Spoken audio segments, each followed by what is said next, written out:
อลีอันธิวรังอายาจทาสันติทะสัตตาปรัชขาชาติกาเทเสตุธรรมังอนุกรรมปิมังปะชังอารัธนังกะโลมา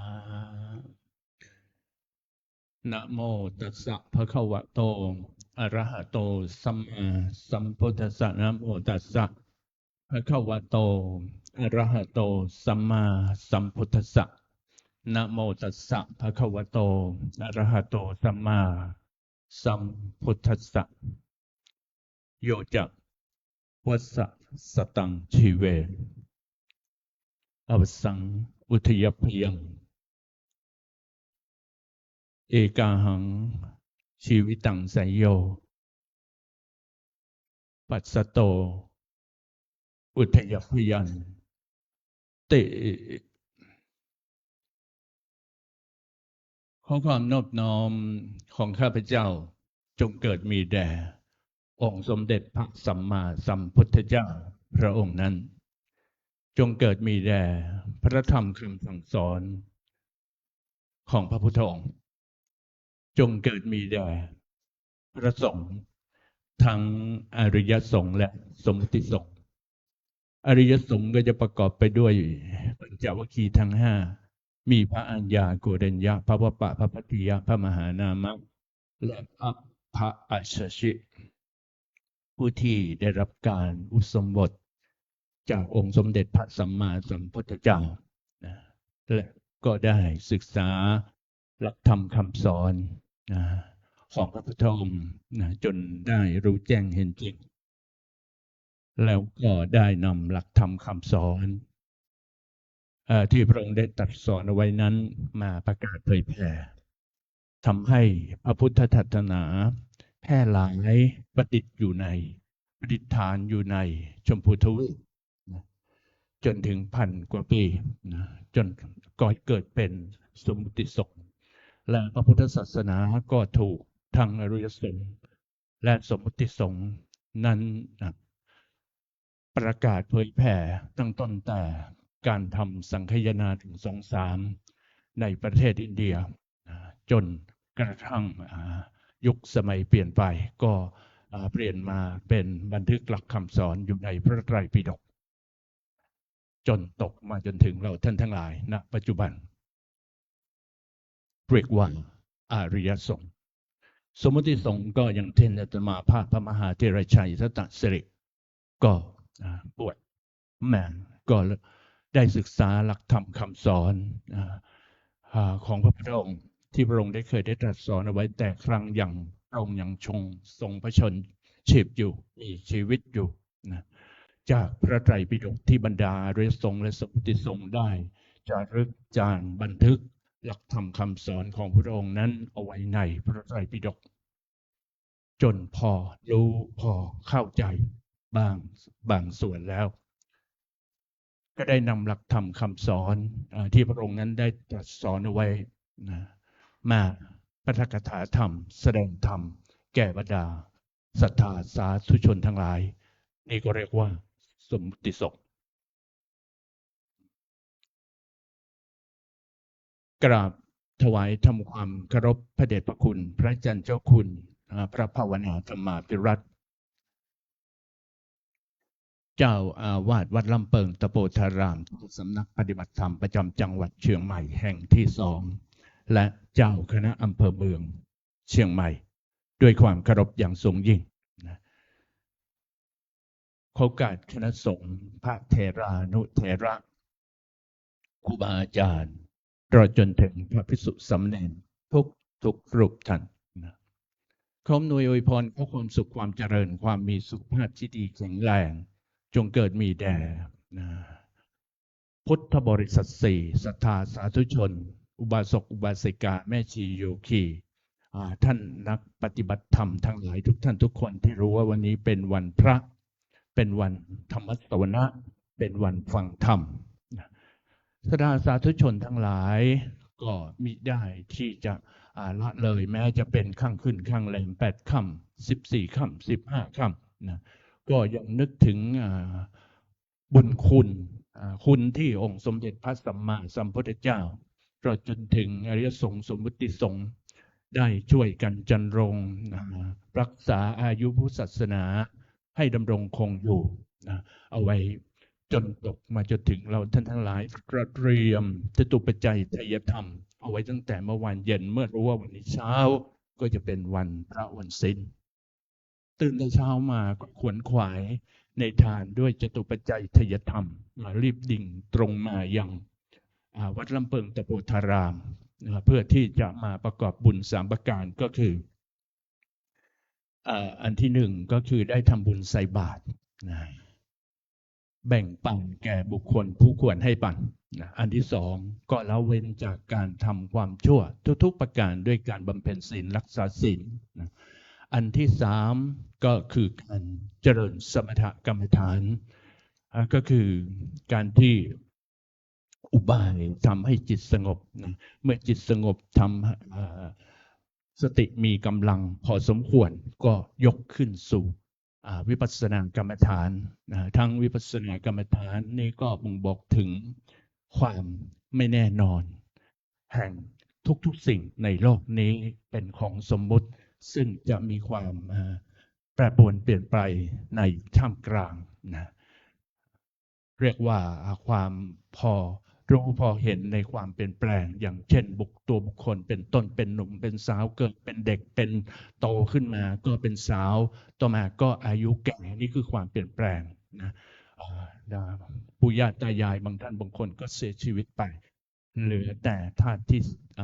ธาตุดินนะที่ได้เห็นดำรงคงไว้ให้เราได้เป็นปุชญบุคคลให้เราท่านทั้งหลายได้เคารพกราบไหว้กันสำหรับวันนี้ดังที่มาได้ยกเอาพุทธสุภาษิตซึ่งเป็นพระพุทธพจน์ที่องค์สมเด็จพระสัมมาสัมพุทธเจ้าพระองค์ได้ตรัสสอนเอาไว้แต่ครั้งที่พระองค์นั้นยังทรงดำรงพระชนชีพอยู่มีชีวิตอยู่พระองค์ก็ได้ตรัสเอาไว้ว่าโยจาวัสสตังชีเวอัปสังอุทยปิยัง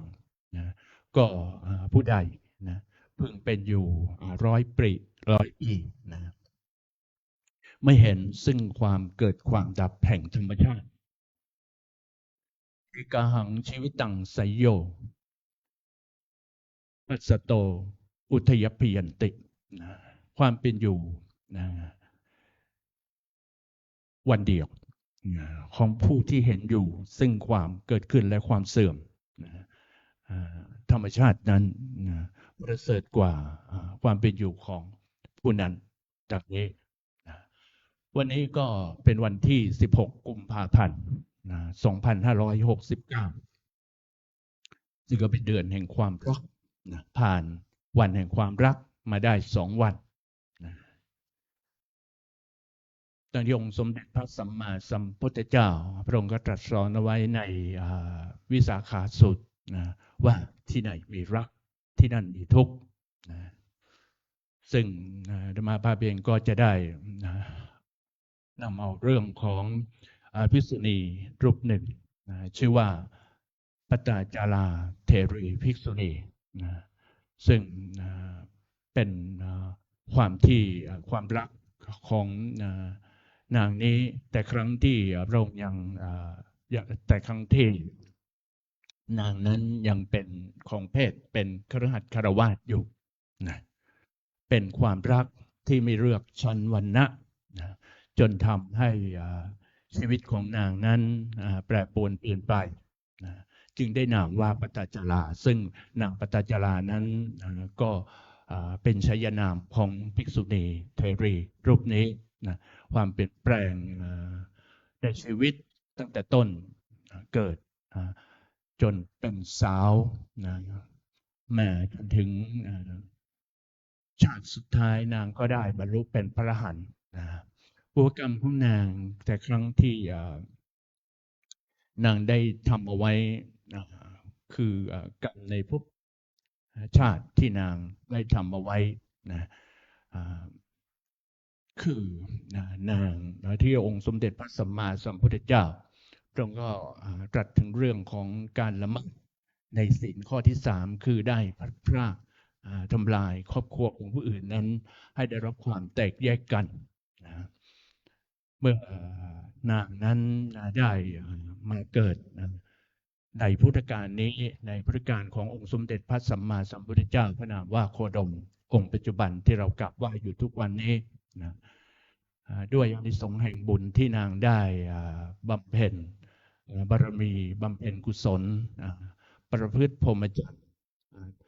สร้างบุญสร้างกุศลไม่ว่าจะเป็นทั้งทานศีลเจริญภาวนาเหมือนเราท่านทั้งหลายที่ทำกันอยู่นี้จึงส่งผลให้นางนั้นได้มาเกิดในตระกูลเศรษฐีแต่ความวิบัติแห่งชีวิตก็เกิดขึ้นกับนางก็คือบรรดาญาติพ่อแม่พี่สามีลูกทั้ง2 คนก็เอาชีวิตมาเสียชีวิตด้วยอุบัติเหตุทั้งสิ้นจนเกือบทำให้นางนั้นเกือบที่จะเสียสติจะด้วยอานิสงส์แห่งบุญที่นางได้เคยสร้างสมบารมีและประพฤติพรหมจรรย์ทำบุญประกอบบุญคือการให้ทานรักษาศีลและการเจริญภาวนาเป็นต้นเรื่อยมาเป็นต้นแสนกับจนถึงภพชาติในพุทธกาลปัจจุบันทำให้นางนั้นสามารถได้เกิดเป็นภิกษุณีได้บรรพชาสมบทเป็นภิกษุณีนามว่าปตาจาราเถรีชีวิตของนางนั้นมีความเปลี่ยนแปลงไปหลายระดับจนที่สุดนางก็ได้บรรลุเป็นพระอรหันต์ในสุดท้ายแห่งชีวิตด้วยอานิสงส์แห่งบุญที่นางได้ทำเอาไว้ก็จะได้นำเอาเรื่องราวความรักของนางในครั้งที่เป็นคฤหัสถ์คฤหัสถ์มาสาธกสาธยายเทศแสดงแก่บรรดาสาธุชนก็จะได้นำไปเป็นอุทาหรณ์เครื่องเตือนสติให้ได้เป็นแบบอย่างให้การดำเนินชีวิตของบรรดาพุทธบริษัท4ทั้งหลายนั้นเป็นไปด้วยดีอยู่อย่างผาสุกลมเย็นต่อไปความที่เกิดขึ้นก็ปรากฏอยู่ในพระไตรปิฎกฉบับมหาวิทยาลัยมหามงกุฎราชวิทยาลัยในอัตถกถาคุถกนิกายธรรมบทสัสวรรษความมีปรากฏดังนี้ว่าครั้งแต่องค์สมเด็จพระสัมมาสัมพุทธเจ้าพระนามว่าโคดมพระองค์ทรงประทับนั่งแสดงพระธรรมเทศนาแก่พุทธบริษัท4ทั้งหลายในวัดพระเชตวันมหาวิหารอันอนาถปิฎกเศรษฐีนั้นเป็นผู้ที่สร้างถวายครั้งในสมัยพุทธกาลพระองค์ก็ได้ตรัสพระคาถาแก่พระปตาจาราเถรีภิกษุณีรูปนี้ว่าโยจักวัสสตังชีเวดังนี้เป็นต้นความดังนี้ว่าดังได้ยินว่านางปตาจาราเถรีนั้นเกิดเป็นธิดาของเศรษฐีในกรุงสาวัตถีในขณะที่นางนั้นมีอายุประมาณสัก16นางที่เป็นหญิงที่มีรูปที่สวยงามมากมันจึงหวงแหนนางเป็นอย่างที่สุดจึงได้สร้างปราสาทขึ้น7 ชั้นและให้นางนั้นได้อาศัยอยู่บนปราสาท7 ชั้นนั้นแม้ถึงกระนั้นนางก็ยังลักลอบสมยอมคบหากับชายคนรักซึ่งเป็นคนรับใช้ของนาง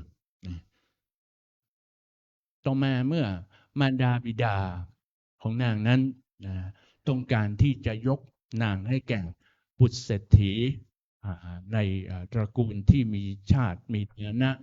มีเงินทองทัดเทียมกับตระกูลของตนเพราะนางเกิดเป็นลูกของเศรษฐีจึงได้กำหนด วันวิวาหมงคลขึ้นคือวันแต่งงานนะแต่เมื่อวันวิวาหมงคลหรือวันแต่งงานใกล้เข้ามานางจึงบอกกับชายคนรักของนางว่าพี่มารดาบิดาของฉันเนี่ยจะยกฉันให้แก่ตระกูลเศรษฐีชื่อโน้นในเวลาที่ฉันไปอยู่ในตระกูลผัวแล้วแม่พี่จะนำเครื่องอุปโภคบริโภคเครื่องอำนวยความสะดวกทุกอย่างเครื่องบรรณาการต่างๆมาให้ฉันนะพี่ก็จะไม่มีโอกาสเข้าไปหาฉันเลยดังนั้นเมื่อพี่รักฉันจริงพี่ก็ต้องพาฉันหนีไปอยู่นะที่ไกลๆเราจะอยู่สร้างครอบครัวอยู่ที่แห่งหนึ่งทำไร่ทำนาปลูกสวนต่างๆพี่จงพาฉันไปณการบัดนี้เถิดฝ่ายคนรักของนางก็รับปากว่าดีละแม่แม่นางดีละเธออย่างนั้นนะก็พรุ่งนี้เช้าแต่เช้าตรู่นะฉันจะไปยืนรอเธออยู่ที่ประตูเมืองทางออกนั่นนะเธอก็แซงทำทีออกไปแล้วก็ไปในที่นั้นเมื่อถึงวันนัดหมายคนรักของนางก็ไปยืนรออยู่ที่นัดหมายฝ่ายนางปตจราเทลีก็แต่งตัวนุ่งผ้าเก่าปอนๆเหมือนคนรับใช้นะสยายผมลงเอาแกะเอาลำเอาขี้เถ้าทาตัวมะแมมแล้วก็ออกไปถือหม้อน้ำออกไปถึงแบกหม้อน้ำของคนอินเดียสมัยก่อนเขาก็แบกหม้อน้ำออกไปเหมือนกับคนเหมือนกับคนรับใช้นางทาสีแล้วก็ออกไปในที่นั้นในเวลาเช้าตรู่ไอ้ชายคนรักนั้นออกมาก็จึงพานางนี้ไปอยู่ณที่ไกลแล้วก็ทำไร่ทำนาอาศัยอยู่ในบ้านแห่งหนึ่งทำสวนในป่าเก็บผักเก็บฟืนต่างๆเพื่อที่จะมาหุงหาทำเป็นอาหารฝ่ายนางปตจรานั้นก็ไม่เคยที่จะลำบากนะเป็นลูกเศรษฐีไม่เคยทำงานเลยนางก็ด้วยความรักมีเลือกชั้นวรรณะดังที่กล่าวไปรักสามีก็ทนทุกข์และกรรมลำบากเอาหม้อน้ำมาต้มข้าวหุงข้าวทุกวันต่อมานางก็ตั้งท้องขึ้นเมื่อท้องนางแก่ใกล้คลอดนางก็บอกกับสามีว่าพี่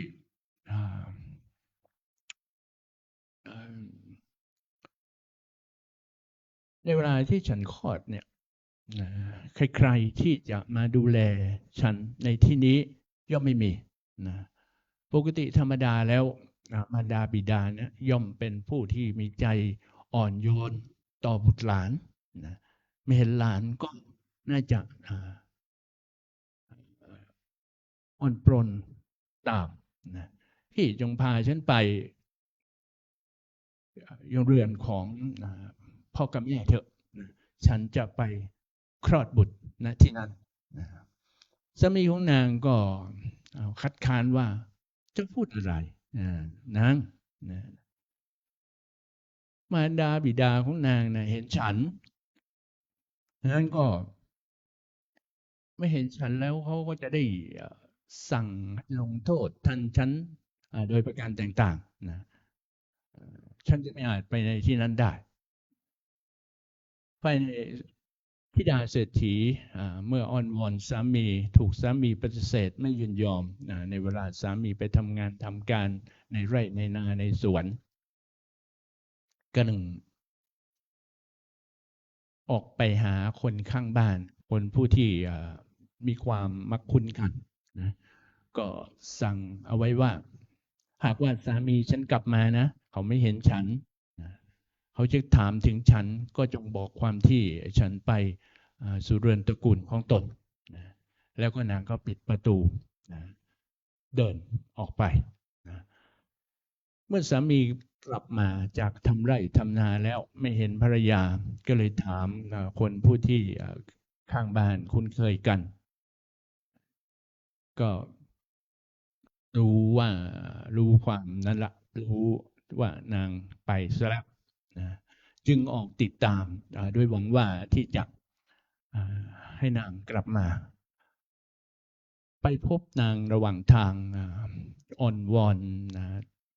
บอกเรื่องทั้งเหตุทั้งผลต่างๆแล้วนางก็ไม่อาจที่จะกลับมานะต่อมานางก็ถึงเวลานั้นลมเขาเรียกลมเบ่งเนาะลมคลอดนะลมภาษาบาลีเรียกว่าลมกัมมัชวาทกัมมัชวาทก็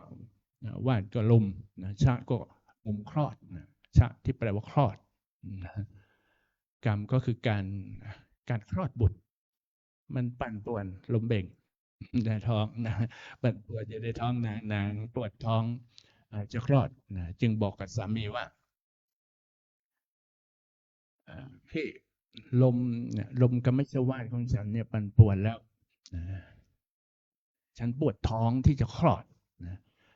ดังนั้นนางก็จึงเข้าไปในระหว่างพุ่มไม้แห่งหนึ่งนอนปวดอยู่นอนทุรนทุรายอยู่ในพุ่มไม้นะคลอดบุตรออกมาด้วยยากลำบากนะคลอดบุตรออกมาแล้วก็นางก็คิดว่าแล้วประโยชน์อะไรที่เราจะต้องกลับไปเรือนของบรรดาบิดาอีกจึงกลับไปเรือนของตนอยู่ร่วมกับสามีต่อไปนะต่อมานางก็ตั้งครรภ์ขึ้นอีกนะพอนางตั้งครรภ์ขึ้นอีกนางก็มีครรภ์แก่นั่นแหละใกล้คลอดอีกแล้วทีนี้ก็อ้อนวอนสามีนะอยากกลับไปเหมือนเดิมนั่นแหละนะสามีก็ปฏิเสธไม่ยอมนะเมื่อสามีปฏิเสธไม่ยอมก็จึงอุ้มลูกคนที่คนแรกนั่นนะใส่เอวนะใส่เอวนะก็เดินออกไปสามีก็ติดตามให้นางกลับมานางก็ไม่ปรารถนาที่จะกลับมาอีกก็เมื่อทีนี้มี3 คนละคนทั้ง3เดินไปนะฝนฟ้าเขาเรียกว่าเมฆดำก้อนเบลอเลยอย่างเงี้ยฝนพายุฤดูร้อนพายุโซนร้อนเนี่ยครับในภาษาบาลีบอกว่าเป็นลมฝนมหาเมฆที่นอกฤดูกาลว่าอย่างเงี้ยน่าจะเป็นพายุโซนร้อนก็ตั้งเขาขึ้นเมฆดำลมพายุพัดฝนฟ้ากระหน่ำลงมาอย่างไม่ขาดสายเลยนะนั่นก็ลมที่ว่าลมกัมมัชวาทลมเบ่งของนางปวดท้องนะก็จะคลอดบุตรนะนางก็บอกกับสามีอีกว่าลมกัมมัชวาทฉันปั่นป่วนอีกแล้วพี่พี่จงขอพี่จงสร้างไอ้ที่กำบังฝนให้ฉันหน่อยฉันทนไม่ไหวแล้วลมทั้งฝนนะกระหน่ำลงมานะก็เมื่อสามีได้ฟังดังนั้นก็ถือมีดถือไม้ไปมองดูข้างโน้นข้างนี้ก็เลยเห็นพุ่มไม้อยู่บนจอมปลวกจึงรีบไปที่จอมปลวกนะก็ตัดไม้ที่จอมปลวกนะทีนี้งูเห่าหรืองูจงอางไม่รู้นะตัวเบลอนะดำเหมือนเลื่อยออกมาฉกที่ขาของสามีของนางนะสามีของนางก็ล้มลงเลยในตรงนั้นตรงบนจอมปลวกนะขาดใจตายนะที่นั้นนะพอภรรยาก็รอสามีนะฝนก็ตกพายุก็พัดอย่างเงี้ยท้องก็จะคลอดปวดท้องจะคลอดบุตรนะฝนก็กระหน่ำลงมามองหาสามีก็มาสักทีอย่างเงี้ยนะนางก็เลยคลอด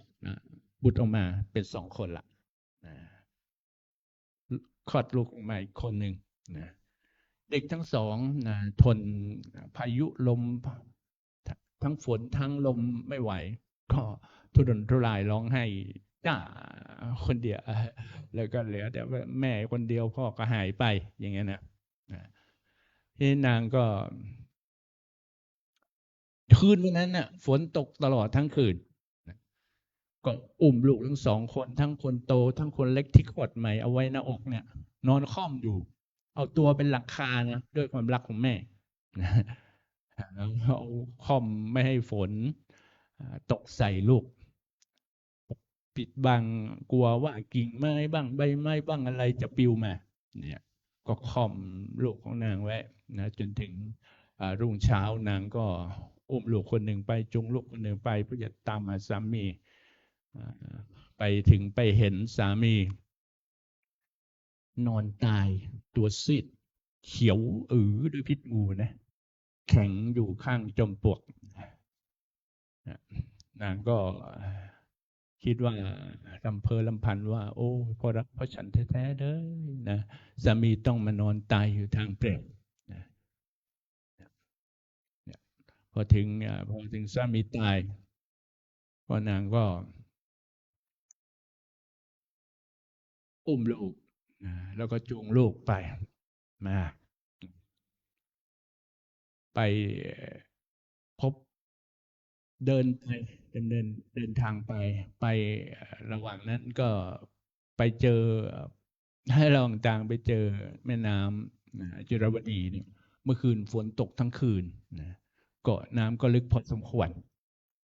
ก็ถึงประมาณเท่าอกนางก็ไม่สามารถที่จะพาลูกทั้งสองข้ามฝั่งแม่น้ำไปได้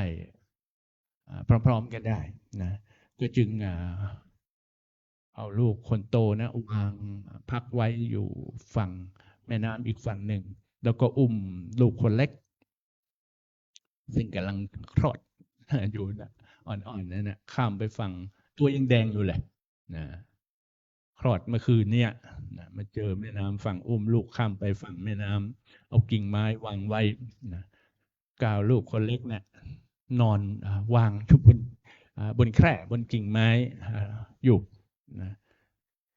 ก็เพิ่งคลอดได้คืนเนี้ยก็แดงอยู่นะนางก็คิดว่าจะไปเอาลูกคนโตข้ามมานะในขณะนั้นนะดูสินะเหยี่ยวเห็นโฉบบินลงมาเห็นลูกคนเล็กกับตัวแดงขาวนอนแล้วก็คนอินเดียตัวใหญ่นะแดงอยู่นะโฉบลงมานะก็ได้ว่าคิดว่าโอ้วันนี้ได้อาหารอีกมื้ออร่อยแล้วนึกว่าเป็นชิ้นเนื้อนะก็โฉบลงมาเจ้าลูกคนเล็กนั่นน่ะนางธิดานั้นก็ไปถึงกลางแม่น้ำจะข้ามไปเอาลูกอีกคนหนึ่งนะกลับมานะเห็นเหยี่ยวโฉบลงมาก็โบกไม้โบกมือไล่เสียงดังเลยนะเหยี่ยวไม่ได้ยินเพราะมันอยู่ไกลนะมันถึงไม่ได้ยินมันก็ไม่ฟังอยู่แล้วนะมันก็เลยโฉบเอาลูกคนเล็กนะไปเป็นอาหารขึ้นสู่ท้องฟ้าเลยนะส่วนลูกคนโตที่อยู่อีกฝั่งหนึ่งเห็นแม่โบกไม้โบกมือส่งเสียงร้องอยู่นะก็เลยกระโดดลงน้ำโอ้น้ำลึกอกผู้ใหญ่เนี่ยแล้วก็ไหลเชี่ยวอย่างเงี้ยฝนตกตลอดทั้งคืนเริ่มนะเด็กตัวน้อยเดียวกระโดดลงไปอย่างเงี้ยไม่เหลือนะไหลตามน้ำไปเลยตายก็ที่โดดลงไปก็คิดว่าแม่เรียกนะนั้นลูกคนหนึ่งของนางคนเล็กอ่ะถูกเหยี่ยวฉกไปเป็นอาหารนะแล้วก็ลูกอีกคนหนึ่งก็ไหลตามน้ำเชี่ยวไปตายนะสามีก็ตายเพราะถูกงูกัดนางจึงเพ้อลำพันบ่นด้วยว่าลูกของเราคนเล็กก็ถูกเหยี่ยวฉกไปกินคนที่สองคนโตก็ถูกน้ำพัดไปสามีเราก็ตายในทางเปรียวก็จึงเดินเพ้อลำพันร้องไห้ด้วยความเศร้าโศกเสียใจนะเสียพร้อมๆกัน3 คนสามีลูก2 คนมาระหว่างกลางทางมาพบคนนั้นเขาจะเป็นสับเปลือหรือเปล่าไม่รู้เดินสวนทางมาเนี่ย ในพระไตรปิฎกก็ไม่ได้บอกเอาไว้เดินสวนมาจากเมืองสาวัตถีนะนางก็ถามว่าคุณนะท่านรู้จักตระกูลเศรษฐีชื่อนี้ไหมผมมีอยู่ในเมืองสาวัตถีเนี่ยพวกคุณรู้จักไหมชายคนนั้นก็บอกว่าอ๋อฉันรู้สิแม่นางก็เมื่อคืนเนี่ยฝนตกตลอดทั้งคืนทั้งพายุพัดกระหน่ำทำให้บ้านตึกของคนเหล่านั้นน่ะพังทับลงมาทำให้เศรษฐีทั้ง3 คนนั้นน่ะคือเศรษฐีคนหนึ่งภรรยาของเศรษฐีอีกคนหนึ่งแล้วก็ลูกชายของเขาเนี่ยถูกบ้านพังทับลงมาตายเรียบเลย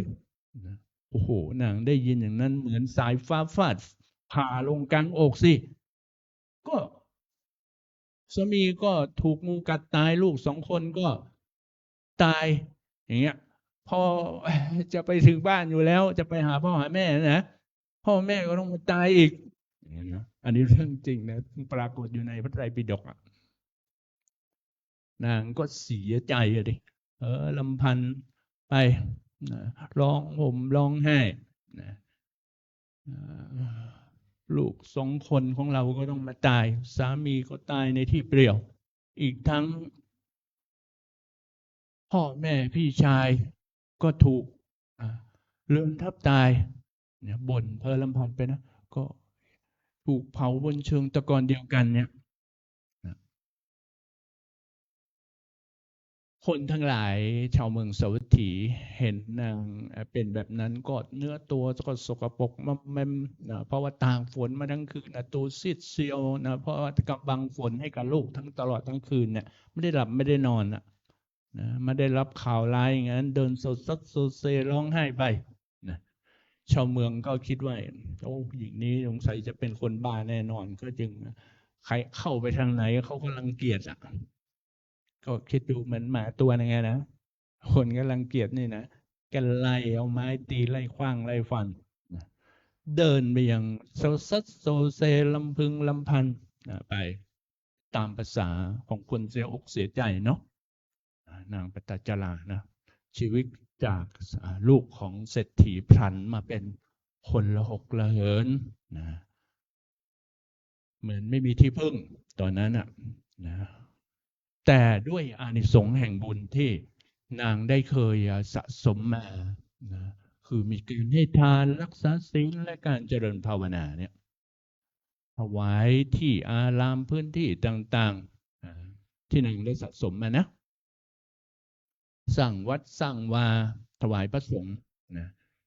อย่างเงี้ยอานิสงส์ที่นางได้เคยมาแต่ละภพแต่ละชาติได้สร้างมาอันนี้เป็นพุทธพยากรณ์ที่องค์สมเด็จพระสัมมาสัมพุทธเจ้าได้พยากรณ์เอาไว้นะถึงในขณะนั้นนะองค์สมเด็จพระสัมมาสัมพุทธเจ้าพระนามว่าโคดมเนี่ยองค์ปัจจุบันในพุทธกาลองค์ปัจจุบันกำลังประทับนั่งแสดงพระธรรมเทศนาแก่พุทธบริษัท4นะบาศกภิกษุภิกษุณีอุบาสกอุบาสิกาเนี่ยพร้อมทั้งสาธุชนทั้งหลายที่นั่งฟังธรรมเหมือนกับบรรดาพุทธบริษัท4เราท่านทั้งหลายรับฟังอยู่เนี่ยพระองค์ก็เห็นนางปตจารานะผู้ที่ได้บำเพ็ญบารมีสมบูรณ์ด้วยบุญด้วยอภินิหารที่นางได้สะสมไว้เดินมาก็พระองค์ก็จึงได้ทำด้วยฤทธานุภาพของพระพุทธเจ้าเนี่ยโดยประการที่จะดลจิตดลใจให้นางเนี่ยมุ่งตรงมายังเชตวันมหาวิหาร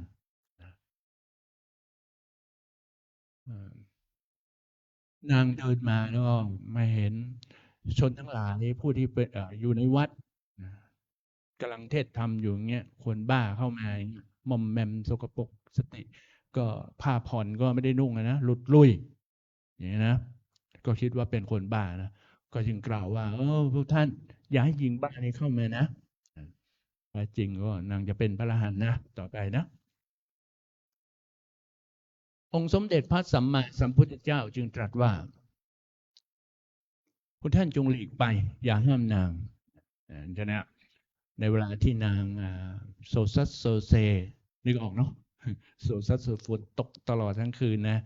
แล้วก็ตากฝนนะหม่อมแมมนะ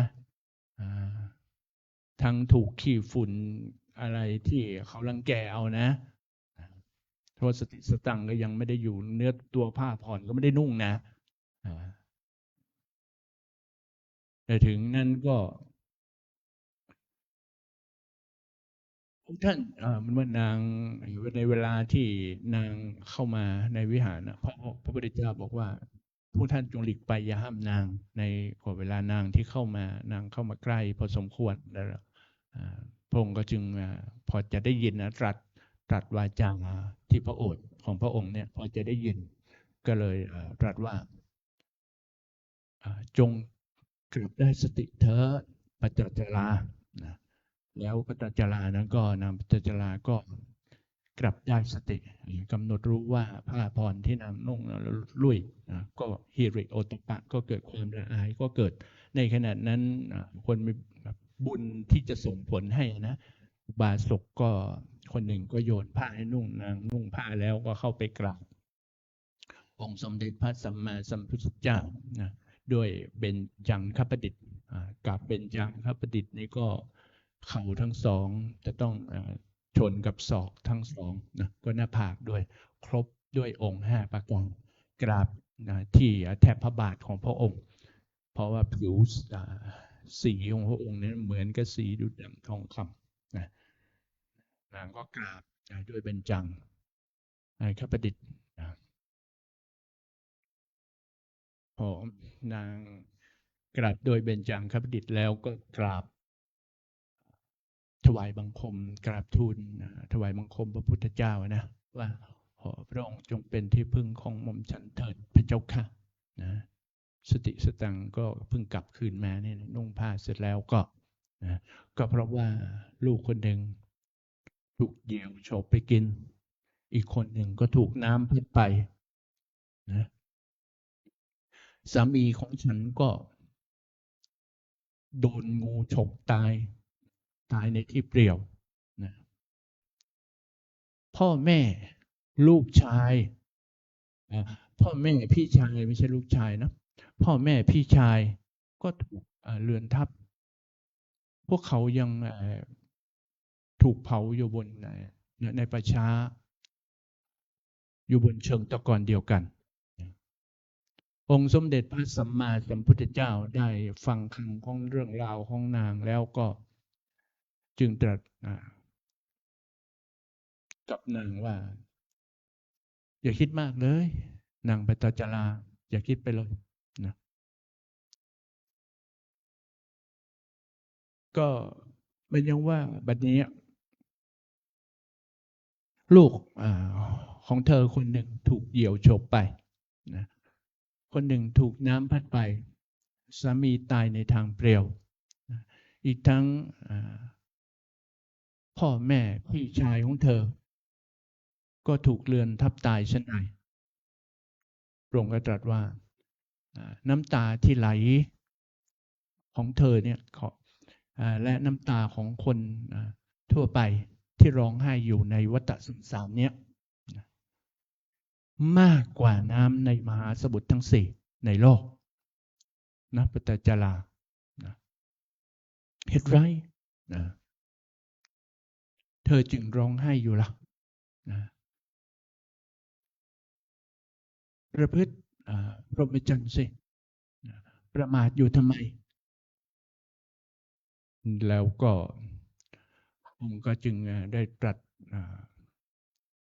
พระคาถาซึ่งเป็นพระพุทธพจน์ว่าแก่นางปัตตจารานะในครั้งในวัดพระเชตวันนะว่าน้ำในมหาสมุทรทั้งสี่เนี่ยในโลกเนี่ยยังมีประมาณน้อยกว่าน้ำตาของคนผู้ที่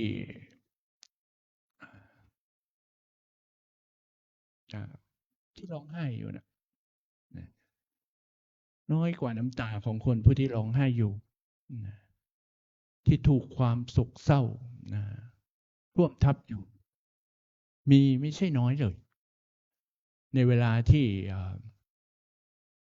ญาติผู้เป็นที่รักนะมีบุตรเป็นต้นตายเนี่ย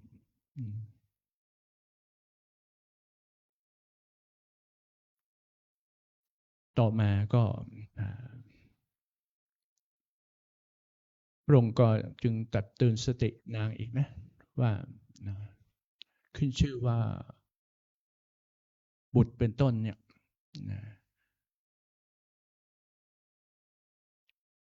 ไม่อาจที่จะเป็นที่ต้านทานไปได้พึ่งนะในเวลาที่ญาติผู้เป็นที่รักมีบุตรเป็นต้นตายเนี่ยนะเพราะฉะนั้นบุตรเป็นต้นเนี่ยที่มีอยู่เนี่ยแม้มีอยู่นะก็เหมือนไม่มีบัณฑิตชำระศีลเถิดปตจาราชำระศีลชำระทางที่จะทำสัตว์ให้เขาถึงนิพพานเถิดนะเมื่อพระองค์ตรัสพระคาถาที่เป็นอนามคตปริยยสูตรคือสูตรพิสดารนะสูตรโดยพิสดารนะอันจะหาคำว่าพิสดารก็จนหาที่สุดนะในเบื้องต้นและเบื้องปลายไม่ได้เลยซึ่งก็หมายถึงบทที่พระองค์ได้ตรัสเป็นพระคาถาทรงหมายถึงว่าการเวียนว่ายตายเกิดของสัตว์โลกเนี่ยมันมีอยู่อย่างไม่รู้จักจบจากสิ้นหากยังไม่เข้าถึงนิพพานนะบรรดาญาติที่ตายอยู่เนี่ยนะถ้าเรามัวแต่ร้องไห้อยู่เนี่ยน้ำตาตั้งแต่แสนกับที่นางได้บำเพ็ญนะบุญบารมีประพฤติพรหมจรรย์มานะแล้วของนางปตจาราแล้วของคนทั้งหลายที่ร้องไห้อยู่เนี่ยในเวลาที่ญาติตายเนี่ยแสนกับมาทุกภพทุกชาตินับภพชาติไม่ถ้วนนำมารวมกันทั้งหมดเนี่ยเวียนว่ายตายเกิดเวียนว่ายตายเกิดอยู่อย่างเนี้ยนะมากกว่าน้ำในมหาสมุทรทั้งสี่เลยปตจาราเมื่อพระพุทธเจ้าตรัสให้นางปตจาราเข้าใจเหมือนโยมทั้งหลายเข้าใจตรงนี้ว่าการเวียนว่ายตายเกิดมันเป็นเรื่องธรรมดานะถ้าเราจะร้องไห้อยู่เนี่ยคุณงามความดีไม่ว่าจะเป็นทานศีลเจริญภาวนาที่เราไม่ได้ทำแล้วการร้องไห้ไม่มีประโยชน์เธอจะมาหมาดอยู่ทำไมก็ต้องประพฤติพรหมจรรย์เพื่อให้เข้าถึงนิพพานดีกว่าเนี่ยพระองค์ก็ทรงหมายถึงเอาเช่นนั้นนะนั้นพระองค์ก็จึงเมื่อจะแสดงพระธรรมเทศนาต่อก็พระองค์ก็ตัดพระคาถาอีกคาถาหนึ่งแก่นางปตจาราว่าบุตรทั้งหลายเป็นต้นเนี่ยจะเรียกว่าไม่อาจเป็นที่ต้านทานไม่อาจที่จะเป็นที่พึ่งหรือเป็นที่ปกป้องเขาเรียกว่าเป็นที่ป้องกันไม่ให้คนตายนะไปสู่ปรโลกได้นะนั้นบุตรทั้งหลายที่มีอยู่เนี่ยก็เหมือนไม่มีนะถ้าเรามัวตัวร้องไห้อยู่นะก็ชื่อว่า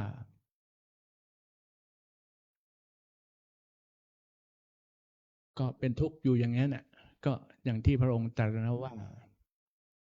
น้ำในมหาสมุทรทั้งสี่ในโลกนี้ยังน้อยกว่าน้ำตาในขณะที่ญาติทั้งหลายผู้เป็นที่รักตายลงไปเนี่ย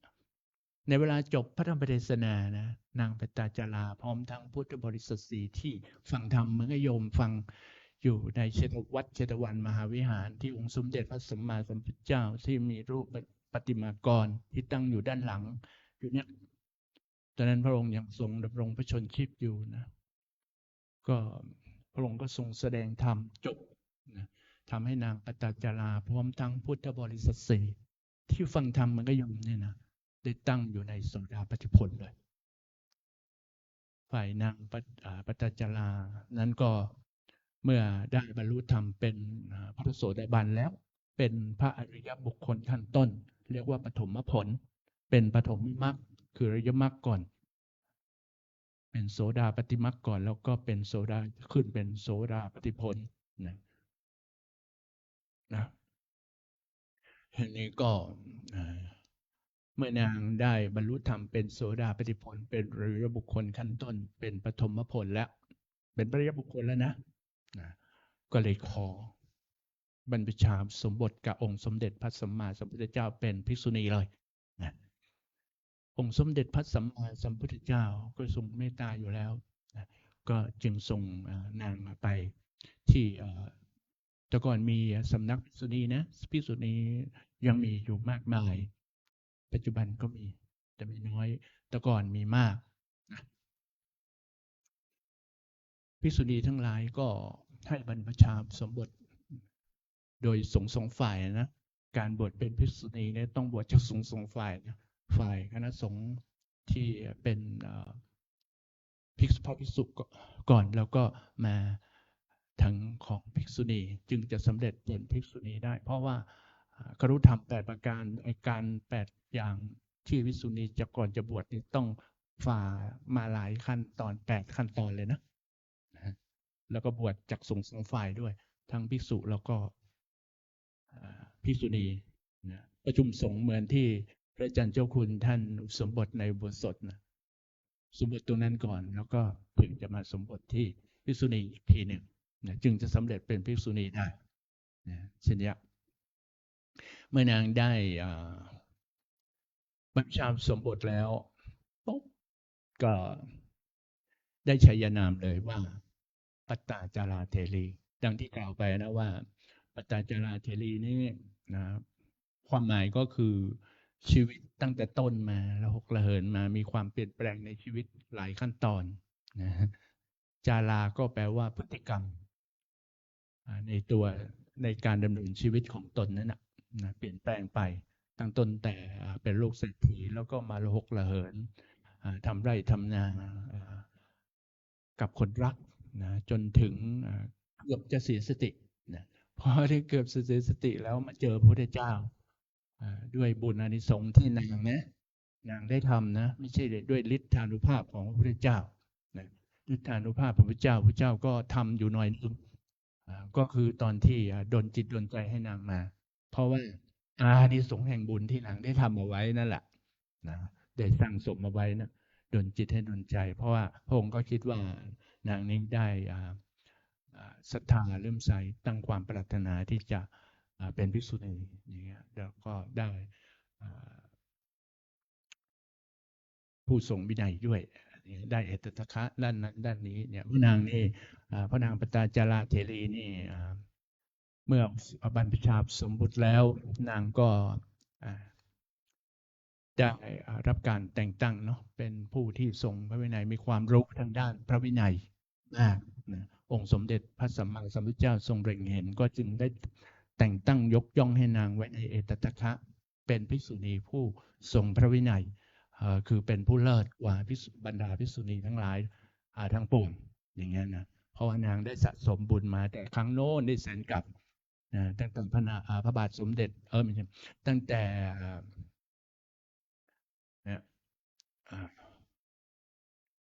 พระพุทธเจ้านะตั้งแต่องค์สมเด็จพระสัมมาสัมพุทธเจ้าใช่สัพพิษองค์สมเด็จพระสัมมาสัมพุทธเจ้าพระนามว่าปทุมุตระนางก็สะสมบารมีมาได้ทานศีลเจริญภาวนาเช่นเนี่ยจนตลอดชีวิตก็เวียนว่ายตายเกิดอยู่ในสวรรค์เทวโลกและมนุษย์โลกแล้วก็มาถึงพุทธกาลขององค์สมเด็จพระสัมมาสัมพุทธเจ้าพระนามว่ากัสสปะซึ่งเป็นองค์ก่อนหน้าก่อนที่องค์สมเด็จพระสัมมาสัมพุทธเจ้าพระนามว่าโคดมจะเสด็จอุบัติในพุทธันดรนั้นนางก็ได้เกิดเป็นพระราชธิดาของในพระราชนิเวศราชมณฑลของพระเจ้ากาสีพระราชบิดานั้นก็นามว่ากิกีนางก็ได้ถวายอาราม ส่วนพื้นที่เพื่อจะสร้างวัดสร้างวาถวายพระสงฆ์มีองค์สมเด็จพระสัมมาสัมพุทธเจ้าพระนามว่ากัสสปะพุทธันดรก่อนหน้าพระพุทธโคดมองค์ปัจจุบันเนี่ยนางก็ทำบุญตลอดชีวิตจนได้บัตรเป็นในสวรรค์เทวโลกเสวยสุขอันเป็นเทพนะสิ้นพุทธันดรของพระพุทธเจ้าพระนามว่ากัสสปะนางด้วยในสงฆ์แห่งบุญที่นางได้ทำเอาไว้นะเกิดเป็นลูกเศรษฐีแต่ด้วยวิบากกรรมที่นางคงจะเป็นเรื่องของการละเมิดศีลในข้อ3นะคือพัดพรากทำลายครอบครัวของผู้อื่นได้รับความแตกแยกนะและที่ลูกตายหรือไรนั้นก็อุปเคราะห์เขาเรียกว่าวิเคราะห์อุปมาว่าคงจะเป็นที่นำสัตว์อย่างที่เอาตัวอย่างเป็นต้นปลาก็ได้นะปลาอย่างเงี้ยกำลังท้องแก่อย่างเงี้ยนางก็ไปจับเอามาตัวใหญ่ด้วยนะไข่เต็มท้องเอามาต้มกินอย่างเงี้ยกำลังถึงฤดูวางไข่พอดีนะก็กินแล้วก็เหมือนจะกินคนเดียวอย่างเงี้ยนะก็เลยรับกรรมคนเดียวจนทำผลกรรมไม่ดีที่นางได้สร้างเอาไว้นะทั้งผิดศีลข้อ3พัดพรากทำลายครอบครัวเขาแล้วก็ยกตัวอย่างอย่างเช่นปลาไข่เป็นต้นเอามาต้มกินอย่างเงี้ยนะกำลังไข่อย่างเงี้ยนะก็ส่งผลให้ทำให้ชีวิตของนางตอนมีครอบครัวอยู่นั่นนะพ่อแม่พี่ชายก็และสามีลูกอีก2 คนก็ประสบอุบัติเหตุตายทั้งหมดจนทำให้นางเกือบเสียชีวิตเมื่อนางได้บรรพชาสมบทแล้วนะนางก็วันหนึ่งนางก็ตักน้ำนะนางจะได้บรรลุพระอรหันต์ละก็ตักน้ำมาล้างเท้าของนางเองน้ำไหลไปครั้งแรกน้ำไหลไปก็ขาดสายหยุดตรงนั้นเพราะตักครั้งแรกตักครั้งที่2เทล้างอีกน้ำก็ไหลไปอีกไหลไปไกลกว่านั้นหน่อยนึงนะแล้วตักครั้งที่3น้ำก็ไหลไปไกลกว่านั้นอีกนางจึงกำหนดเอาน้ำนั้นนะคนจะได้บรรลุเป็นอรหันต์บุญมาถึงนะบุญส่งผลนะก็กำหนดเอาน้ำนั้นเป็นอารมณ์กำหนดเอาชีวิตของสัตว์ทั้งหลายว่าสัตว์ทั้งหลายเนี่ยตายตั้งแต่ปฐมวัยคือวัยต้นตัวเล็กตัวน้อยก็ตายเหมือนลูกนางที่ตกน้ำตายแล้วก็เหยี่ยวฉกไปกินอย่างเงี้ยตายแต่ปฐมวัยเหมือนน้ำเราเทครั้งแรกก็ขาดไปตายมัชชิมวัยก็คืออยู่ในราว30-50เนาะประมาณนั้นตายในสถาวัยกลางคนมันน้ำไหลไปก็ไกลกว่านั้นหน่อยหนึ่งแล้วก็ตายแต่มัชชิมวัยเหมือนคนถึงวัยที่จะสิ้นชีวิตเนี่ยถึงวัยสุดท้ายละนะก็เลย60 70 80ไปละนะไม่รู้ตายเวลาไหนนะก็เหมือนน้ำที่เราเทลงครั้งที่3นางก็กำหนดเอาน้ำนะเป็นอารมณ์รู้และเข้าใจชะตาของความเวียนว่ายตายเกิดของสรรพสัตว์ในโลกอย่างนี้นะก็บรรลุเป็นพระโสดาบันและเริ่มรู้อะไรหลายๆอย่างแล้วนะองค์สมเด็จพระสัมมาสัมพุทธเจ้าประทับอยู่ที่ในกุฏิในพระคันธกุฎีในเชตวันวัดพระเชตวันมหาวิหารในประเทศอินเดียนะก็พระองค์ก็ทรงทราบนางจะได้รู้ปณิสัยที่นางจะได้บรรลุเป็นพระอรหันต์ละเป็นเช่นนี้ก็จึงแผ่พระรัศมีมาละคือพยานของพระองค์เองในแผ่พระรัศมีก็ตัวพระองค์นั้นอยู่ในกุฏิอยู่ในพระคันธกุฎีอยู่ในกุฏินะแต่เหมือนกับว่ามีรูปนิมิตมาปรากฏอยู่ตรงหน้านางนะตรัสว่าอย่างนั้นนั่นแหละปตจจาราด้วยว่าความเป็นอยู่วันเดียวหรือชั่วขณะหนึ่งนะของผู้ที่เห็นความเกิดและความเสื่อมแห่งขันธ์5คือรูปเวทนาสัญญาสังขารวิญญาณเนี่ยประเสริฐกว่าผู้เป็นอยู่100 ปีไม่เห็นความเกิดขึ้นและความเสื่อมแห่งขันธ์5สิ่งนี้แล้วพระองค์ก็จึงตรัสพระคาถาที่เป็นพุทธสุภาษิตนะ ที่อาตมาได้ยกขึ้นข้างต้นนั้นนะว่าโยจะวัสสตังชีเวอปสังอุทยพยังความว่าบุคคลใดผู้ใดนะพึงเป็นอยู่100 ปีนะไม่เห็นความเกิดขึ้นและความเสื่อมนะเอกาหังชีวิตตังสยโยนะปัสสโตอุทยพยันเตความเป็นอยู่วันเดียวของผู้ที่เห็นความเกิดขึ้นและความเสื่อมแห่งขันธ์ 5นั่นเองนะรูปเวทนาสัญญาสังขารวิญญาณเนี่ยนะประเสริฐกว่าความเป็นอยู่ของบุคคลเช่นนั้นนะนางปัจจลานะสุดนางปัจจลาเมื่อพระองค์ทรงตรัสพระพุทธพจน์ที่เป็นสุภาษิตอันนี้จบลงพระปัตตาจาราเทรีก็ได้บรรลุเป็นพระอรหันต์เลยนะพร้อมด้วยปฏิสัมภิทา4ทรงด้วยอภิญญา6นะอภิญญา6นี่เหินเดินอากาศได้ทุกอย่างด้วยวิธีเนี่ยนะแล้วก็มีบุพเพกตปุญญาตาตาหิบสดทิพหูทิพตาทิพเนี่ยนะรู้กันในอภิญญา6แล้วจักษุทิพต่างๆแล้วก็ที่สุดก็สิ้นอาสวัคยญาณเนี่ยนะอิทธิวิธีแล้วก็เจโตปริยญาณนี่รู้จิตของผู้อื่นเนาะพร้อมกับหูทิพย์แล้วก็ตาทิพย์ทิพย์จักษุทิพย์โสตทิพย์จักษุหูทิพย์ตาทิพย์บุพเพกตปุญญาตารู้กรรมในอริยชาติเวียนว่ายตายเกิดอยู่เนี่ยพร้อมกับสุดท้ายปัญญา6นี่มันจะมีอีกอันหนึ่งก็คือถ้าปัญญา5ยังไม่ได้บรรลุพระอรหันต์นี่ก็บางทีก็ถ้ามันเกิดจากฌานนี่ก็เสื่อมนะถ้าเห็นรูปอะไรที่มันที่จะทำให้เสื่อมจากฌานก็เสื่อมแต่ถ้าสิ้นอาสวัคยญาณคือกิเลสดับหมดแล้วดับทั้งโลภะโทสะโมหะราคะโทสะโมหะดับหมดดับเย็นเพราะอะไรไฟคือราคะต่างๆไฟคือโทสะไฟคือโมหะมันดับเรียกว่าดับเย็นหมดแล้วก็ถึงอภิญญา6ชีวิตของนางปัจจลาเมื่อได้บรรลุเป็นพระอรหันต์แล้วก็นางก็ประพฤติดีปฏิบัติชอบศึกษาเราเรียนพระธรรมวินัยเนาะองค์สมเด็จพระสัมมาสัมพุทธเจ้าคงทราบถึงความรู้ความเก่งของนางภิกษุณีปตาจาราเถรีนี้ก็ยังแต่งตั้งให้นางปตาจาราเถรีเนี่ยในเอตทัคคะยกย่องให้ในเอตทัคคะ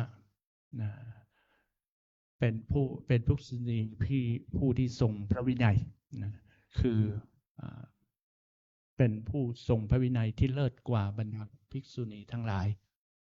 ก็ด้วยประการฉะนี้เรื่องของนางปัตตจาราก็น่าจะเป็นอุทาหรณ์คติเป็นแบบอย่างที่บรรดาสาธุชนทั้งหลายก็ร่วมกันเมื่อได้สดับรับฟังพระธรรมเทศนาเรื่องของนางปัตตจาราแม้จะเคยทำชั่วชีวิตโลกเหินด้วยความวิบากกรรมที่นางได้รับโดยการทำความชั่วแต่ผลดีที่นางได้ทำนั้นท่วมทับกว่าถ้าเปรียบเหมือนเกลือก็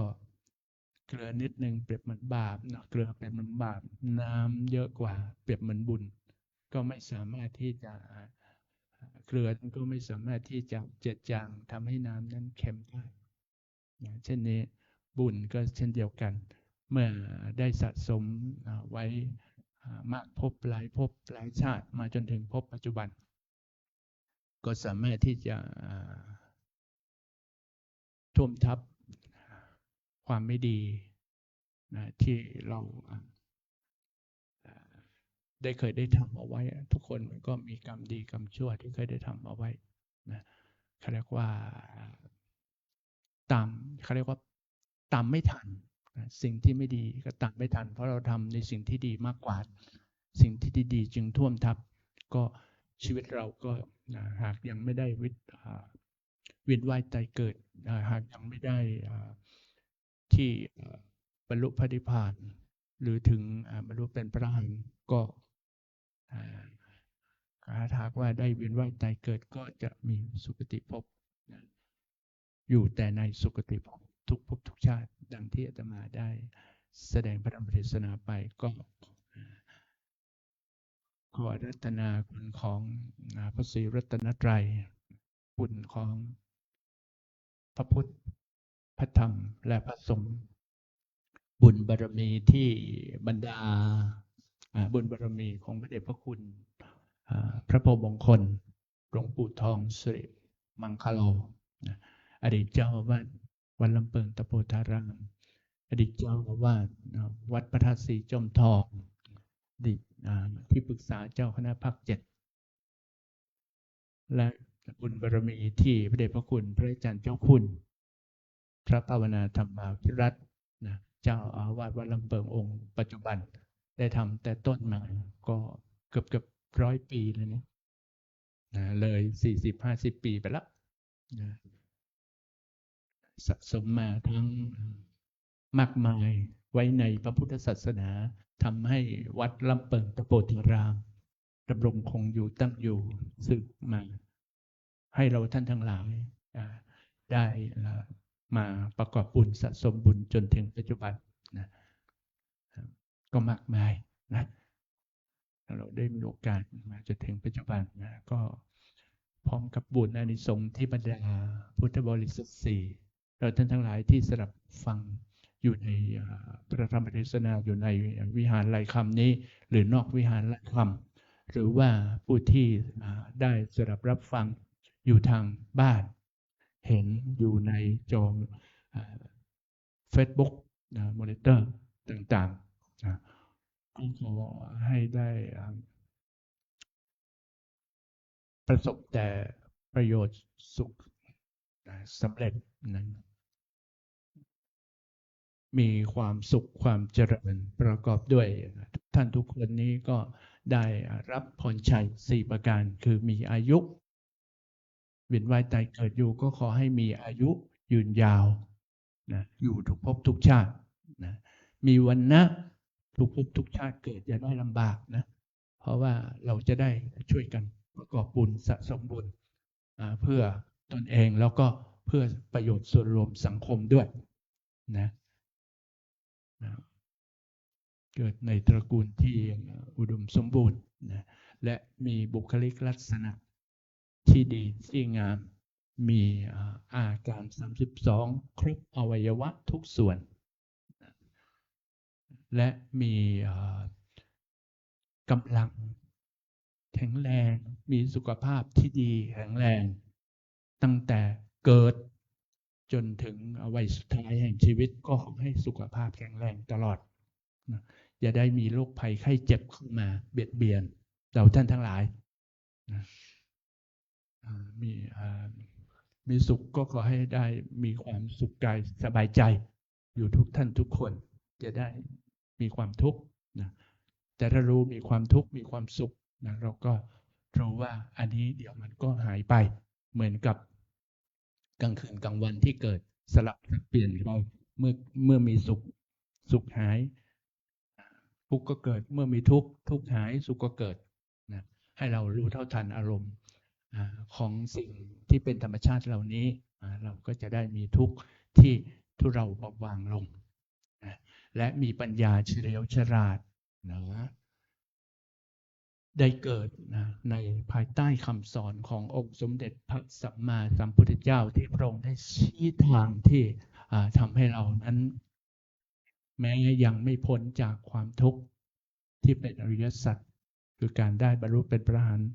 ก็ให้เราได้เดินทางที่ถูกต้องตามทางอยู่ทุกภพทุกชาตินะที่สุดบุญบารมีของทุกท่านทุกคนเต็มก็ขอให้เข้าถึงนิพพานพ้นจากการเวียนว่ายตายเกิดเหมือนกันทุกท่านทุกคนนะ จึงอาตมาภาพพระมหาธีรชัยรัตนสิริก็ขอสมมุติยุติในการปาฐกถาธรรมแสดงพระธรรมเทศนาแก่บรรดาพุทธบริษัทศิษย์เราท่านทั้งหลายจบลงไว้แต่เพียงเท่านี้เอวังก็มีด้วยประการฉนี้ ธรรมยังสาธุกลังกะโลมาเสสาธุสาธุสาธุวันนี้เจิญอาจารย์อเดชศรีนะครับนะถวายกันเทศน์จตุปัจจัยทายธรรมนะครับ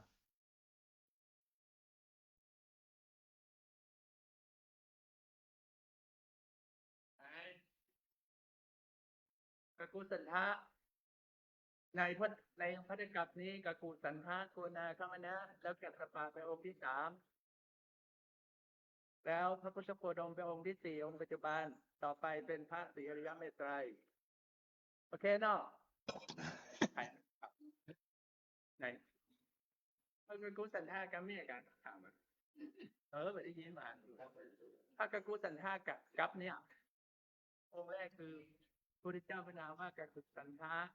องค์ที่สองพระพุทธเจ้าพระนามว่าโกนาคุนะองค์ที่สามพระพุทธเจ้าพระนามว่ากัสสปะกับนี่นะกับนี่ภูเขาสูง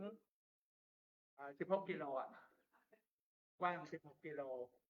แล้วเทวดา100 ปีครั้งหนึ่งเทวดาจะนำผ้าขาวมาคลุมภูเขานั่นนะที่สูง16 กิโลเนี่ยทุก100 ปีจะออกมาทีแล้วก็ผ้าคลุมแล้วก็เดินไปจนกว่าจะเรียบเหมือนแผ่นกระดานนั่นเอง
เอาเป็นว่าแต่กี้เธอทำเป็นว่าไปเอาปลาที่ใครมากินมั้งอ่ะเสร็จแล้วก็เลยต้องมาเสียลูกเสียผัวไปหมดช่วงนี้หน้าฮ้อนบดีไปซีมาส้มนะ กันเดียวจะไปเอาไข่มาส้มมากินนะเดือดร้อนไปหมดนะหมดเนาะเพราะนั้นถ้าใครอยากก็ใส่ท้องก็ไปซื้อไก่ไม่เหี่ยวนะ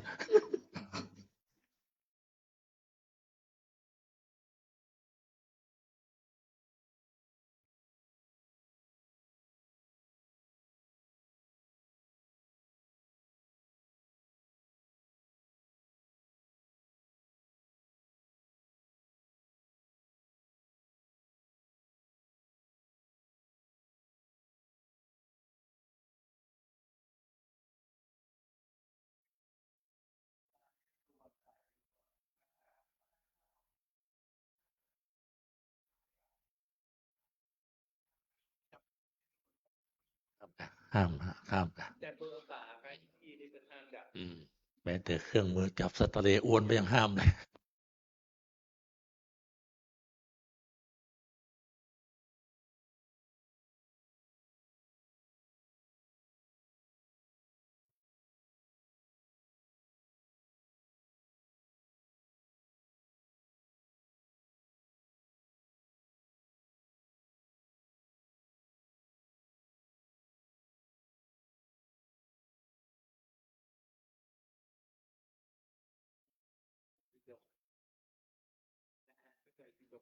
เรียนมาก่อนแล้วก็มาอ่านควรจะมาอพยพฟังถ้าจารย์นี้ก็มีชีวิตอยู่ในสมัยเพราะพระเจ้านะครับที่เป็นมีชีวิตอยู่ครั้งนั้นเป็นเรื่องราวของพระเจ้าจะเป็นภิกษุณีนะได้บรรลุเป็นพระอรหันต์ครับดูที่นา อันธรรมยังพุทธัสสะภะคะวะโตปุพพภาคณมะกะลังกะโลมะเสนะโมตัสสะภะคะวะโตอะระหะโตสัมมาสัมพุทธัสสะนะโมตัสสะภะคะวะโตอะระหะโตสัมมาสัมพุทธัสสะนะโมตัสสะภะคะวะโตอะระหะโตสัมมาสัมพุทธัสสะอิมานิมะยังพันเตภาตาเนสัพปะริวารานิภิกขุสังฆัสสะโอโรชยามะสาธุโนพันเตภิกขุสังโฆอิมานิปัตตานิสัพปะริวารานิปาติคันหาตุธัมมาคังอิคารตาอิตายะสุขายะข้าแต่พระสุสงฆ์ผู้เจริญข้าพระเจ้าทั้งหลายขอน้อมถวายภัตตาหารกับทางบริวารทั้งหลายเหล่านี้แก่พระภิกษุสงฆ์ขอพระภิกษุสงฆ์จงรับภัตตาหารกับทางบริวารทั้งหลายเหล่านี้ของข้าพระเจ้าทั้งหลายเพื่อประโยชน์และความสุขแก่ข้าพระเจ้าทั้งหลายมีบิดามารดาเป็นต้นด้วยตลอดกาลนานเทอญ สาธุ เตรียมกรวดน้ำนะครับ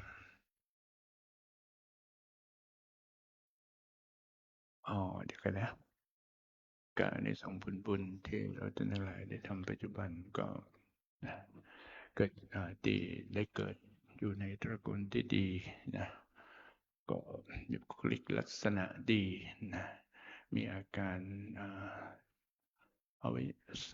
มีบุคลิกลักษณะดีงามนะสวยหล่อเหมือนกันทุกท่านทุกคนนะทั้งมีปัญญาเฉลียวฉลาดนะ มีสุขภาพที่ดีแข็งแรงก็เกิดจากในส่งผลบุญเนอะที่เราได้ทำไว้ระบบก่อนจัดก่อนส่งผลให้เราได้รับอะไรส่งผลบุญให้เรา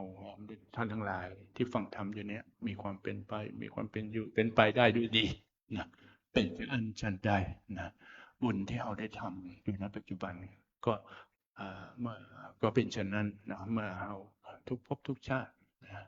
เราก็จะได้รับอานิสงส์ที่เราได้ก่ออยู่เนี่ยถึงวันเนี่ยเป็นเช่นนี้เขาเรียกว่าบุญเนาะเรามีความเป็นอยู่ในปัจจุบันมีความเป็นอยู่เป็นไปได้ด้วยดีแบบใดบุญที่เราทำปัจจุบันก็เป็นเช่นนั้นเหมือนกันต่อไปก็หาพรกันเนาะ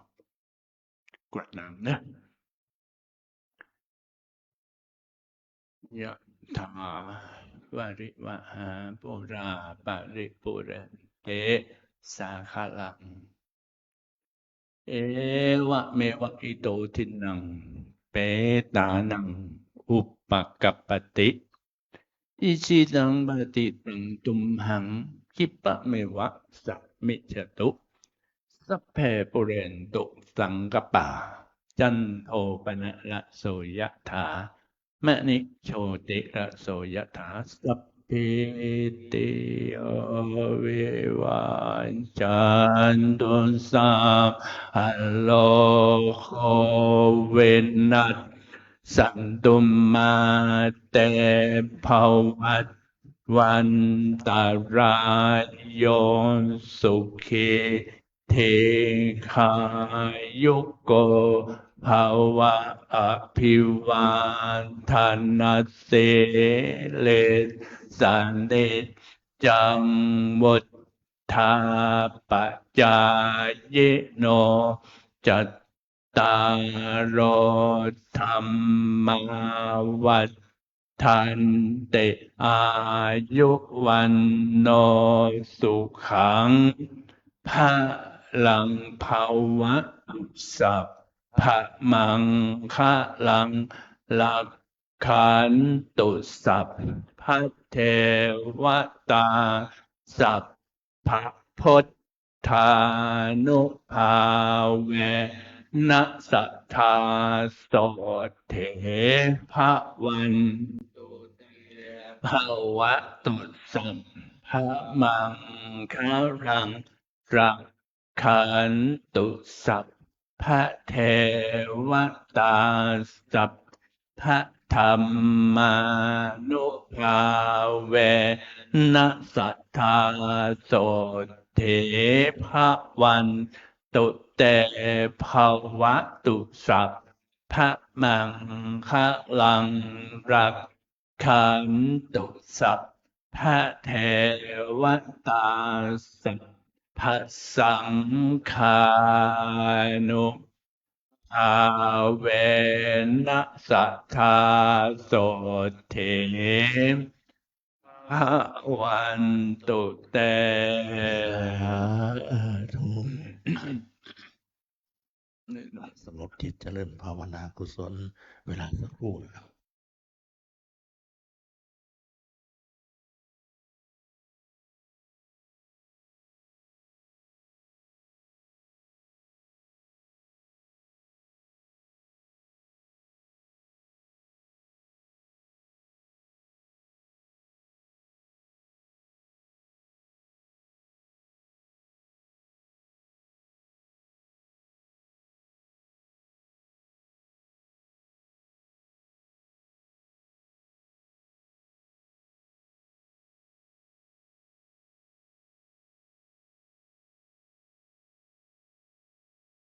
ควรแก่เวลาแผ่เมตตาพร้อมกันอิตังตานะกัมมังเนภะตาปัจจายโยโหตุโนนิจจังอิตังศีลกัมมังเนภะปัจจายโยโหตุโนนิจจังอิตังภาวะกัมมังเนภะปัจจายโยโหตุโนจั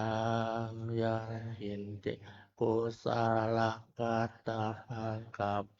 สาเพยิอัมเหกาตังปุญญังโนอาโนโมทันตุโสนันโตพนตุ เยเดวาสาเมธา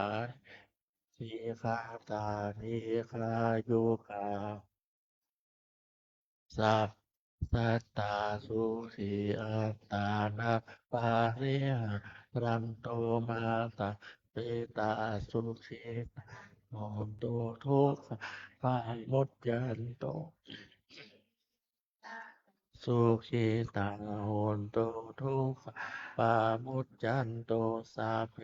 อายาตากาสุขีโหนตุทุกขปามุจจันโตสาเพปิสาสาเพยาคายขีตาโหนตุทุกขาปะจันโตสาเพนาคาตาสุขีโหนตุทุกขปามุจจันโตสัพเพเทวาตาโหนตุทุกขปามุจจันโตสัพเพอาจาริโยปัฏฐานสุขิตาโหนตุทุกขาปามุจจันสัพพะสัมปติโยนามิชันตุโว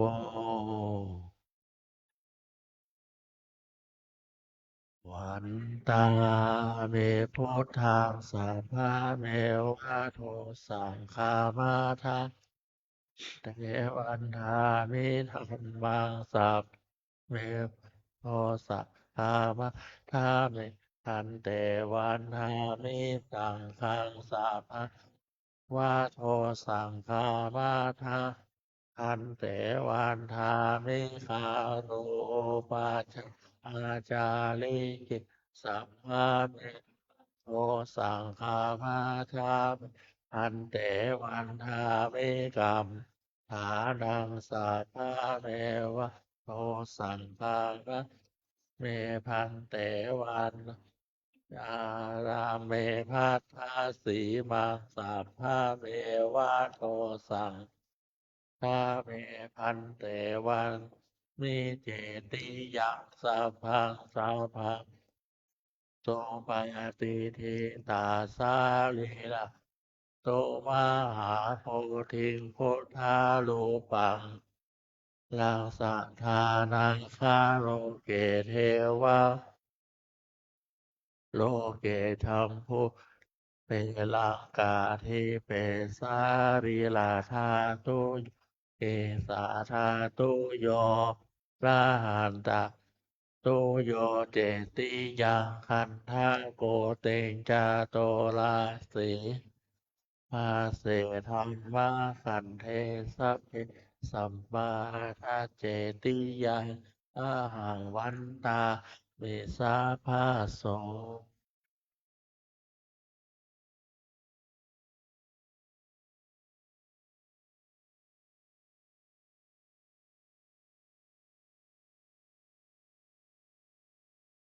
สา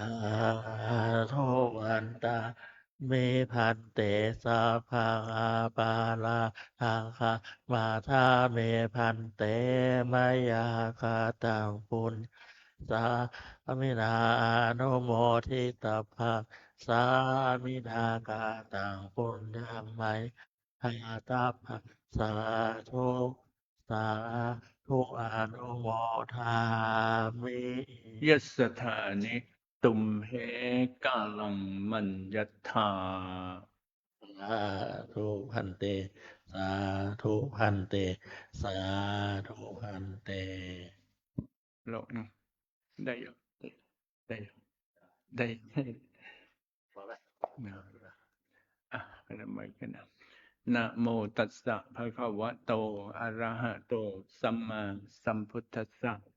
นะโมตัสสะภะคะวะโตอะระหะโตสัมมาสัมพุทธัสสะนะโมตัสสะภะคะวะโตอะระหะโตสัมมาสัมพุทธัสสะยัคเคพันเตสังโฆชานาตุ ขอสงฆ์จงฟังคำข้าพเจ้าบัดนี้ทายกทายิกาศรัทธาได้น้อมนำมาซึ่งภัตตาหารมาถวายเป็นสังฆทานถวายแด่พระภิกษุสงฆ์อันว่าสังฆทานนี้ย่อมมีอานิสงส์มาก จะได้จำเพาะเจาะจงว่าเป็นของพระภิกษุรูปใดรูปหนึ่งก็หามิได้ องค์สมเด็จพระสัมมาสัมพุทธเจ้าพระองค์ได้ตรัสเอาไว้ว่าให้ถวายแก่ภิกษุที่มาถึงนะ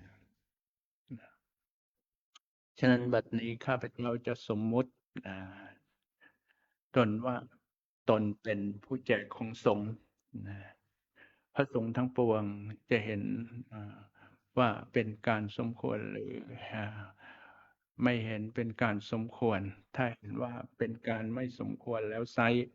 จงทักท้วงขึ้นในท่ามกลางระหว่างสงฆ์อย่าได้เกรงใจถ้าเห็นว่าสมควรแล้วก็จงเป็นผู้นิ่งอยู่บัดนี้พระสงฆ์ทั้งปวงเป็นผู้นิ่งอยู่ข้าพเจ้าจะรู้ได้ว่าเป็นการสมควรจะได้แจกของสงฆ์เป็นลำดับการต่อไปยังปัทมภาโคมหาเถรสะปาปุณาติ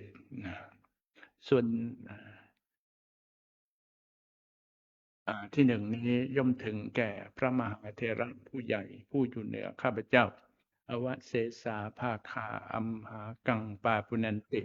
ส่วนที่เหลือจากพระมหาเถระผู้ใหญ่แล้วย่อมถึงแก่ข้าพเจ้าทั้งหลายตามบรรดาที่มาถึงและตลอดจนถึงสามเณรอุบาสกอุบาสิกาอารามิกชนคนวัดทุกท่านทุกคนเถิดสาธุ หันทธานิมายังพันเตพัชชามะพะโมกิจจามะยังพะโมการณียา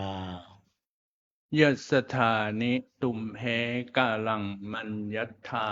สาธุพันเตสาธุพันเตสาธุพันเตเชิญกราบพระสงฆ์พร้อมกันนะ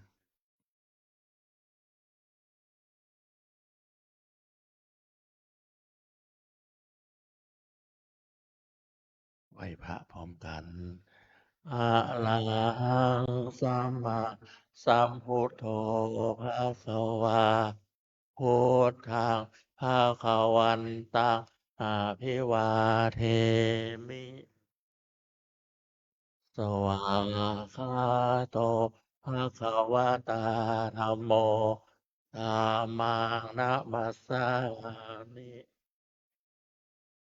สุปฏิปันโนภะคะวะโตสาวกสังโฆสังฆังนะมามิธรรมะปกปักรักษาคุ้มครองศรัทธาในช่วงปีใหม่ตรุษจีนปีนี้นะครับนะมีความสุขมีความเจริญทุกคนทุกท่านเทอญเดินทางกลับก็ทางสถานบ้านพักก็เดินทางโดยสวัสดิภาพเหมือนกันทุกท่านทุกคนเนอะ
67เอกเจ้าฮะฝ่ายผู้นิมนต์เนาะจะได้จับนะ